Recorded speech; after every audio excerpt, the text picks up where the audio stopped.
그리스도의 크고 놀라우신 은혜와 하나님 아버지의 놀라우신 사랑이 늘 함께 하시기를 주님의 이름으로 축원합니다. 오늘은 어버이날이요, 교단에서 정한 어버이 주일입니다.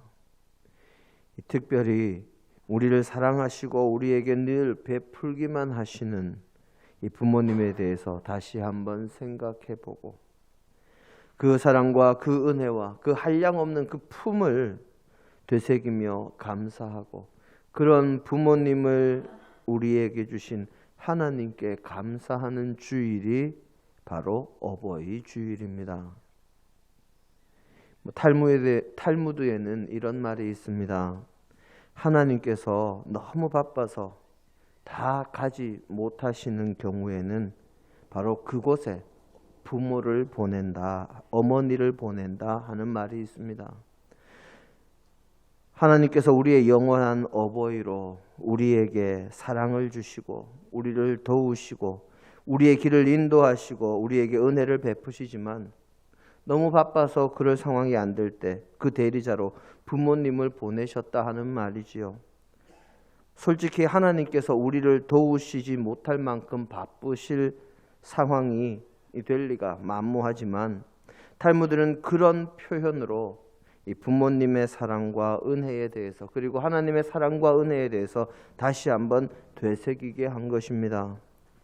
하나님과 부모님께 감사하는, 특별히 감사하는 이번 한 주간 되시기를 바랍니다. 오늘 우리의 본문 말씀은 사도 바울이 수리아 안디옥에 있는 안디옥 교회에 바나바와 함께 열심으로 그 교회에서 사역해서 교회가 크게 성장하고 또 안정을 이루게 됐습니다. 그 후에 성령의 인도하심으로 여러 교인들 앞에서 수리아 안디옥 교회, 이 교회뿐만이 아니라 여러 지역으로 다니면서 하나님의 복음을 전한 선교사로 바나바와 사도 바울이 이 파송을 받게 됩니다. 안디옥 교회의 파송으로 첫 번째 전도 여행을 출발해서 여러 도시를 다니다가 갈라디아 지방으로 가는 입구에 있는 비시디아 지방의 안디옥이라고 이름이 똑같습니다. 출발점은 수리아에 있는 안디옥, 그리고 지금 오늘 우리의 본문에 등장하게 되는 배경이 되는 지역은 비시디아 지역에 있는 안디옥, 똑같은 도시입니다. 이름만 똑같습니다. 이 비시디아 안디옥에서 하나님의 말씀을 안식일에 회당에 들어가서 전할 때 율법과 선지자의 말씀을 회당장에 읽은 후에 이 회당장의 권유에 따라서 회당에 있는 유대인들에게 이스라엘의 역사를 통해서 하나님의 뜻을 살피며 설교를 하던 가운데, 사도 바울이 설교를 하던 가운데 나온 말씀 중에 한 구절이 오늘 우리의 본문 말씀입니다. 오늘 우리의 본문에서는 다윗 왕을 하나님의 마음에 맞는 자라고 그렇게 표현을 하고 있습니다.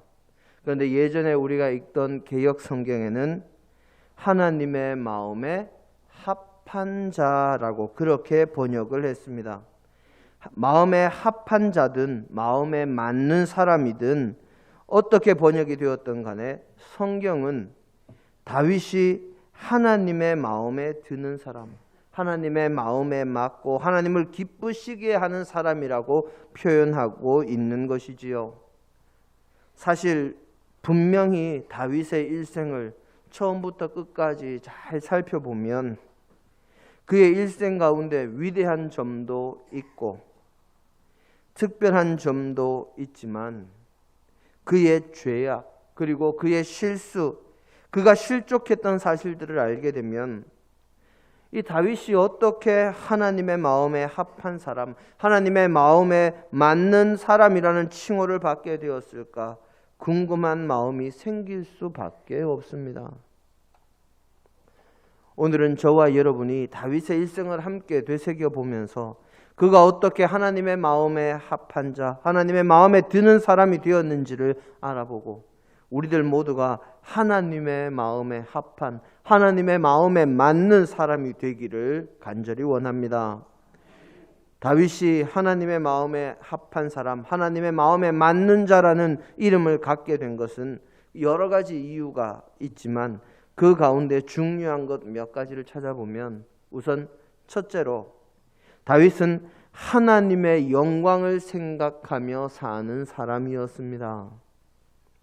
다윗은 자신의 처지, 자신의 상황 또는 다른 사람들의 평가나 다른 사람들의 말에 마음을 쓰거나 거기에 휘둘리는 사람이 아니라 하나님의 뜻과 하나님의 도우심의 능력, 하나님께 돌려야 마땅한 영광에 대해서 늘 생각하는 사람이었습니다. 그런 마음을 가진 사람이었기에 그의 삶에서 다윗은 그 누구보다 많은 시편을 지었습니다. 바로 하나님을 찬양하는 노래들을 만들어서 부르면서 하나님께 영광을 돌린 것이지요. 다윗은 자신의 처지가 어떠하든지 간에 하나님의 영광을 생각하며 하나님을 찬양하고 하나님께 감사하는 노래를 지어 불렀으며 그 노래들이 지어진 상황을 생각해 보면 그런 다윗의 모습이 참으로 놀라울 따름입니다. 다윗은 우선 들판에서 양을 치면서 하나님께 찬양의 노래를 지어 불렀습니다. 사무엘 선지자가 다윗의 아버지 이새의 집에 와서 왕이 될 아들에게 기름을 부을 것이라 했을 때 다윗은 그 자리에 함께하지 못하고 들판에서 양을 치고 있었습니다. 결국 사무엘 선지자가 다윗의 형들 가운데서 하나님께서 택하신 이 기름 부음을 받을 만한 자가 없음을 보고 다른 아들이 없느냐 하고 물었을 때에야 이새가 하인을 보내서 다윗을 불러오고 하인으로 하여금 양떼를 돌보게 만들었습니다.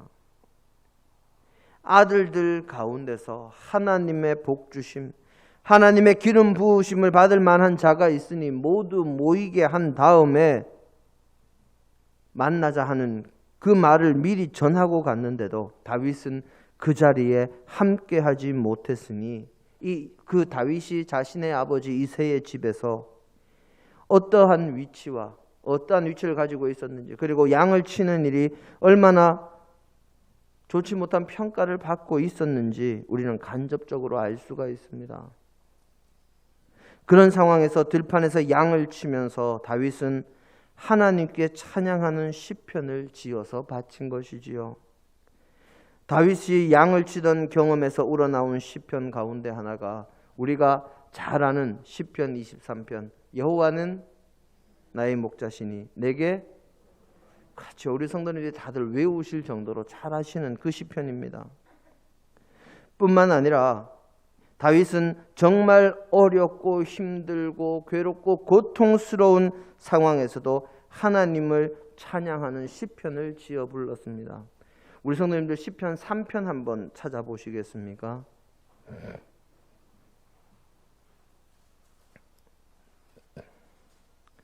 시편 3편을 보면 그 표제에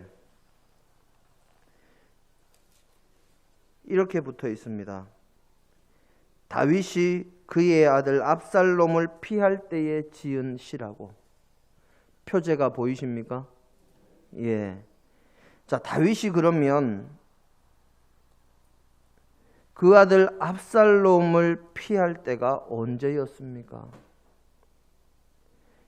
자신의 아들인 압살롬이 자신을 향해서 칼을 빼들고 반역을 일으켰을 때 미처 군대를 제대로 정비하지 못한 다윗이 아들의 칼날을 피해서 도망치던 때가 바로 압살롬을 피하던 때입니다. 아들의 반역을 피해서 도망치는 그 가운데 하나님을 찬양했다는 것이지요. 보통의 마음으로는 도저히 할 수 없는 일이 바로 이 다윗이 시편 3편을 지은 것입니다.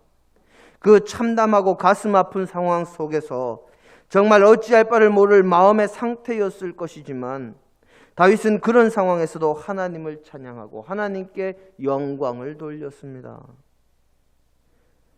솔직히 자녀를 키우다가 자녀가 조금만 이 어긋나가도 자녀가 조금만 부모의 이 말에 순종하지 않고 자기 마음대로 해도 마음에서 얼마나 화가 나고 또 어떨 때는 이 마음에 여러 가지 생각이 들게 됩니까? 그런데 아버지를 향해서 그 아들이 칼을 뽑아 들고 달려드는 그 상황에 그것을 피해서 도망가면서 하나님을 찬양할 마음이 생겼을까? 참으로 대단한 모습입니다. 또한 다윗은 예루살렘에 성전을 지을 생각을 할 때도 자신의 어떤 이익이나 자신의 영달이나 어떤 다른 속셈을 가지고 하나님의 성전을 지으려고 했던 것이 아니라 정말 순수한 마음으로 하나님의 사랑을 기리고 하나님의 은혜에 감사하며 하나님께 온전히 기쁜 마음으로 하나님께 영광 돌리기 위해서 예루살렘에 성전을 지으려고 시도를 했습니다. 하나님께서 다윗은 전쟁으로 인해서 그 손에 피가 가득하니 하나님을 위한 성전을 지을 수 없다 하시니 오직 하나님의 영광을 위하는 마음으로 자신의 아들인 솔로몬이 성전을 지을 수 있도록 모든 준비를 진행시켰던 것이 또한 다윗 왕입니다. 거기에 하나님의 궤가 자신이 정한 도읍지 예루살렘으로 들어올 때는 하나님 앞에서 전심으로 정말 하나님을 온전히 찬양하는 마음으로 바지가 벗겨지도록 그의 아내 사울의 딸 미갈이 그를 무시할 정도로 하나님 앞에서 기뻐하며 춤을 추었던 사람이 또한 다윗이었습니다. 다윗이 골리앗과 맞서서 전쟁을 할 때도 마찬가지였습니다. 다윗은 하나님의 군대가 모욕을 받고 하나님의 영광이 가리워지며 하나님에 대해서 악한 말을 하는 골리앗을 도저히 용서할 수 없었습니다. 하나님께서 당신의 영광을 위해서 싸우러 가는 자신을 도우실 줄로 믿고 이 다윗 자신이 자신의 양떼를 위협하던 사자와 곰을 물리쳤던 것처럼 골리앗도 물리치게 해 주실 것을 믿어 의심치 않고 왕이 주는 갑옷과 투구도 마다하고 그리고 무기도 마다하고 오직 하나님의 이름으로 블레셋의 거인 장수 골리앗 앞으로 나아갑니다. 활과 칼과 창과 단창을 의지하는 것이 아니라 갑옷과 투구를 의지하는 것이 아니라 오직 하나님의 도우심만을 의지하고 하나님의 영광을 위해서 나아간 것이지요. 결국 그로 인해서 하나님의 영광을 드러내는 위대한 승리를 쟁취했습니다. 이처럼 다윗은 늘 하나님의 영광을 위한 마음을 가지고 있었기에 하나님의 인정을 받는 하나님의 마음에 합한 하나님의 마음에 맞는 사람이 될 수가 있었습니다. 두 번째로 다윗은 자신의 잘못에 대해서 확실하게 인정하고 회개할 줄 아는 사람이었습니다. 사실 사람들은 자신이 무언가를 잘못했어도 정확하게 내가 잘못했다, 내가 실수했다, 나의 잘못이다 하고 인정하기보다 그것을 합리화하는 경우가 얼마나 많은지 모릅니다. 하지만 다윗은 그렇게 합리화하지 않았고 자신의 죄를 온전히 회개할 줄 아는 사람이었습니다. 다윗의 범죄를 보면 정말 다윗은 왕은커녕 떳떳하고 당당하게 살아갈 사람으로서의 자격도 부족하다 할 수 있을 정도입니다. 다윗의 가장 대표적인 범죄는 바로 솔로몬의 어머니인 이 밧세바를 자신의 왕후로 맞이하게 되는 경위입니다. 다윗의 수하들이 암몬 족속과의 전쟁을 위해서 전쟁터에 나가 있을 때 다윗이 왕궁 옥상을 거닐다가 목욕을 하는 한 여인을 보게 됩니다. 남의 아내를 자세히 보는 것도 문제지만 거기까지는 어떻게 눈에 보이니 그럴 수 있다 하더라도 다윗은 자신의 신하에게 그 여인이 누구인지를 물어봅니다. 그리고는 그 여인의 남편이 그리고 그 여인의 가문이 그리 유력하지 않음을 알고 그 여인을 자신에게 데려오게 합니다. 간음의 죄를 저지르고 여인을 돌려보냈는데 시간이 조금 지나서 여인에게서 기별이 옵니다. 아이를 잉태했다는 것이지요. 이 죄를 덮기 위해서 그의 남편 우리아를 전쟁터에서 예루살렘으로 소환합니다. 전쟁의 상황, 전황을 물어보겠다는 핑계지요. 다윗의 속셈은 우리아를 부르면 그가 예루살렘에 왔다가 자신의 집에서 아내를 만나 동침하고 다시 전쟁터로 돌아가면 자신의 죄가 덮어질 것이다 하는 것이었습니다.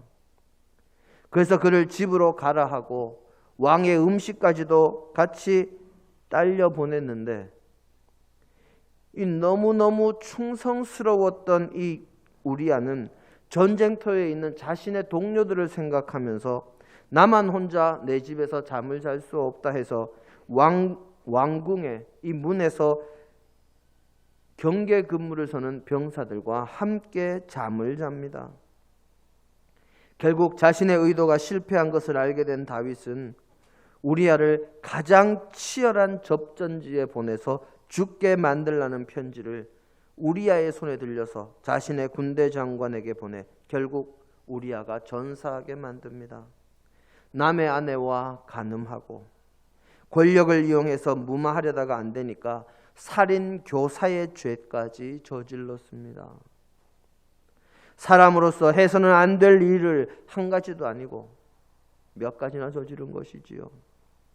하지만 그는 자신의 죄에 대해서 나단 선지자가 지적할 때 그 자리에서 무릎 꿇고 눈물로 하나님 앞에 회개하며 사죄했고 금식하며 기도했습니다.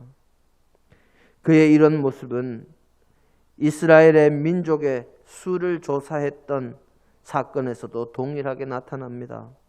자신의 죄에 대해서 합리화하거나 모른 척하는 것이 아니라 자신의 잘못을 깨닫게 되면 언제나 바로 그 자리에서 철저하게 무릎 꿇고 회개하는 모습을 보였습니다.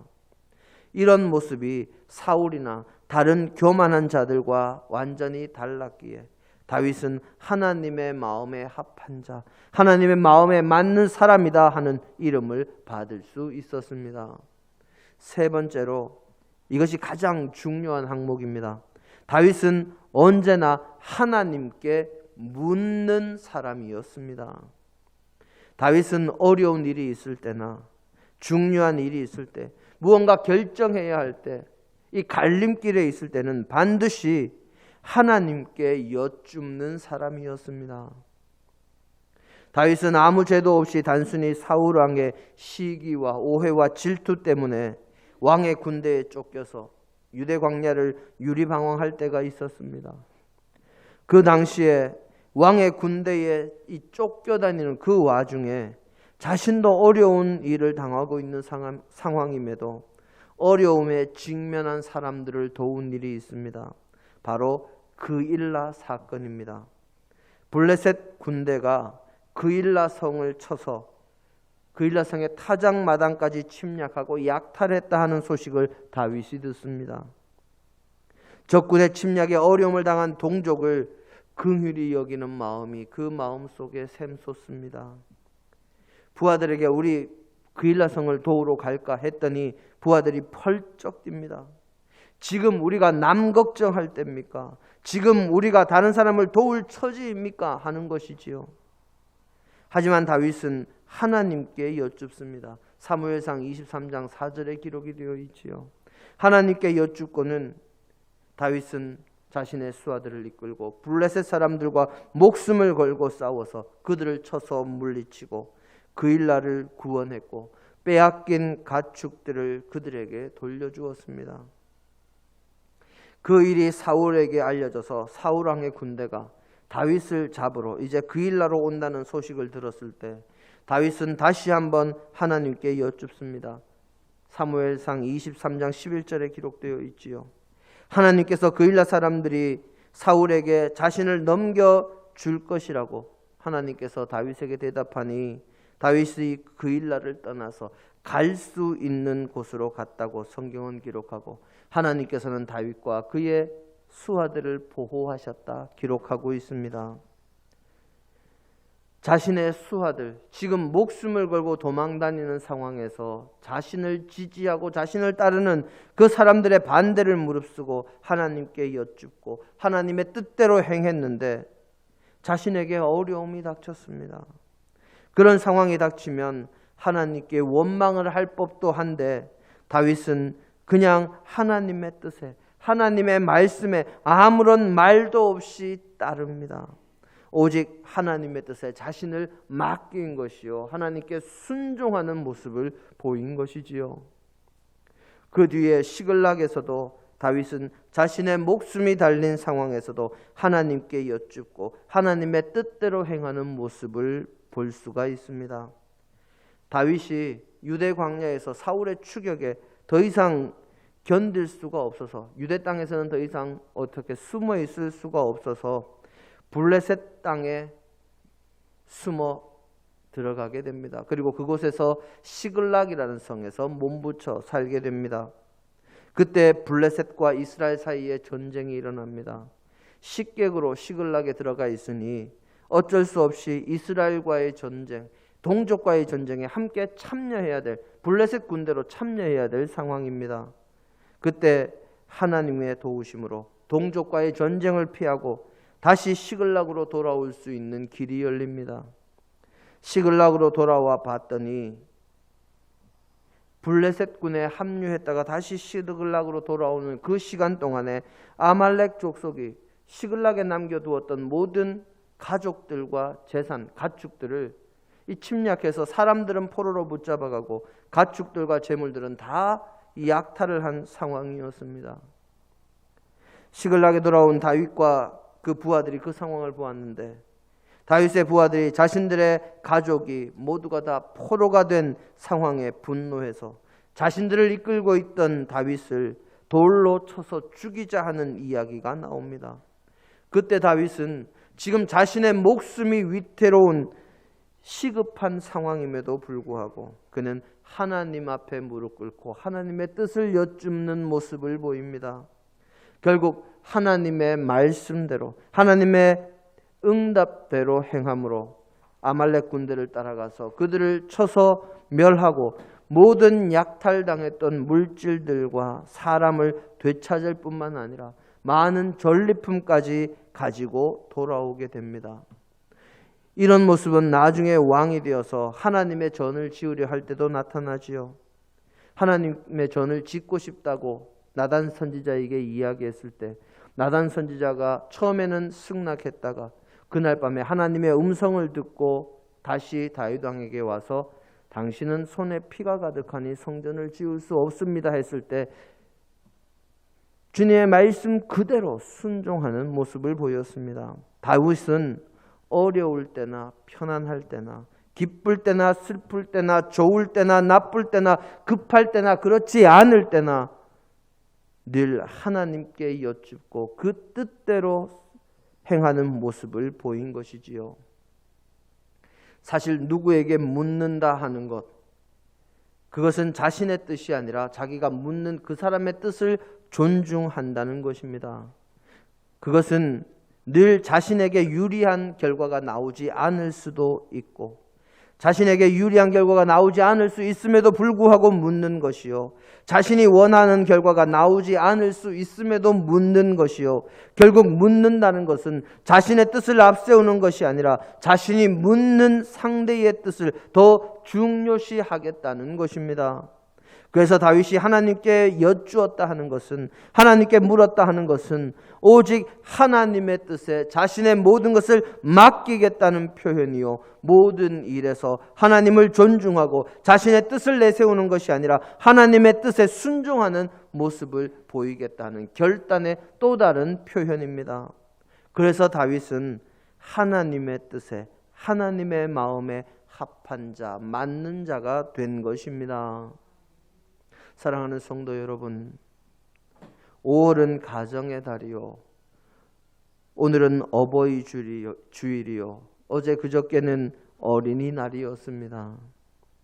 가정의 달에 가족들이 서로에게, 어버이 주일 어버이날에 부모님께, 어린이날에 어린 자녀들에게 최고의 선물이 무엇이겠습니까? 요즘 많은 사람들이 최고의 선물은 현금이라고 그렇게 이야기들을 합니다만은, 아무리 현금을 많이 가져다 주어도 서로가 서로에게 사랑과 관심이 없다면, 서로를 배려하는 마음과 존중하는 마음이 없다면 그것은 아무것도 아닙니다. 우리의 부모님의 마음에, 우리의 자녀의 마음에, 그리고 우리 서로의 마음에 서로가 합한 자가 될 때 주고받는 선물도 의미가 있는 것이지요. 그래서 가장 소중한 선물은 현찰도, 옷도, 게임기도, 명품도, 핸드폰도 아니라 서로가 서로를 사랑하고 존중함으로 서로의 마음에 합한 자가 되는 것입니다. 그 방법은 오늘 우리의 본문에 다윗이 하나님의 마음에 합한 자가 된 것에서 우리에게 가르쳐주고 있습니다. 오늘 어버이 주일을 맞아 우리 모두 하나님의 마음에 합한 자가 되어 하나님의 은혜와 복을 받는 자녀가 될 뿐만 아니라 우리의 부모님과 자녀에게, 그리고 우리가 우리 서로에게 마음에 합한 자가 되는 가장 큰 선물을 주고받는 가정, 믿음의 자녀가 되어서 이 땅에서 천국을 맛보는 믿음의 식구들이 다 되시기를 주님의 이름으로 축원합니다. 함께 기도하십니다.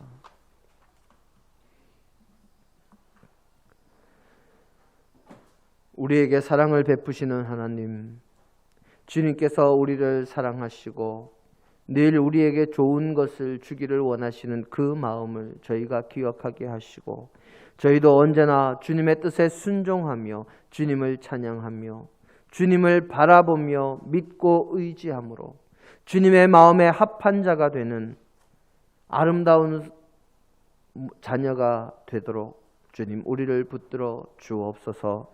또한 우리 모든 믿음의 사람들이 서로가 서로에게, 그 가정의 모든 구성원들에게 서로의 마음에 합한 자가 되도록 주님 우리를 붙들어 주옵소서. 예수님 이름으로 기도드립니다.